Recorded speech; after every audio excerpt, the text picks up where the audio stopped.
xigmad kooban. Kaajada cad ee dhakhaatiirtu qaataan ma u malaynaysaa daawade inay ku jirto xigmad? Kaajada cad ee ay dhakhaatiirtu qaataan ayaa waxaa ku jirta xigmad aan dadka qaarkiis aqoon. Xigmadan ayaa waxa ay u baahan tahay faallo aad u dheer, iyadoo u baahan dhirin cilmiyeysan taasoo galaysa culumta fiisigiska iyo kemistariga ee sayniska cilmi bulshada. Haddaba daawade ku soo dhawow warbixin aanu ka diyaarinay xigmadda ku jirta kaajada dhakhaatiirtu qaataan. Xigmadda ayaa waxa ay tahay mid aad u qoto dheer, taasoo ka mid ah xigmadaha caalamku ka indhala-yahay. Hase ahaatee, khubarada cilmiga sayniska ayaa waxa ay yihiin kuwa keliya ee xigmadan dhirin kara.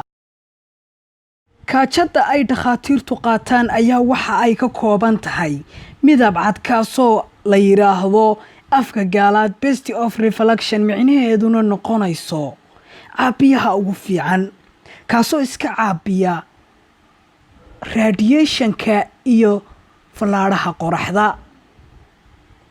isagoo ay u saamaxayaan oo la yiraahdo waxa uu isagu midabka cad uu ka kooban yahay 3 kalar oo isku tegay.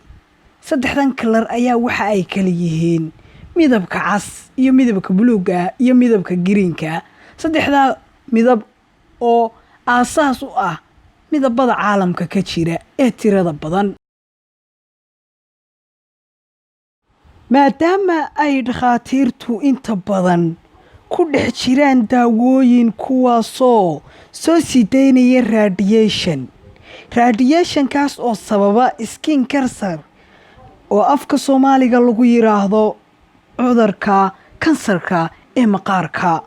Haddaba jaakadan xigmadda ku jirta ama ku duugan ayaa waxa ay tahay protection of skin, oo ay micnaheedu noqonayso in ay ka difaacdo jidhka daawooyinku radiationka ay soo sii daynayaan.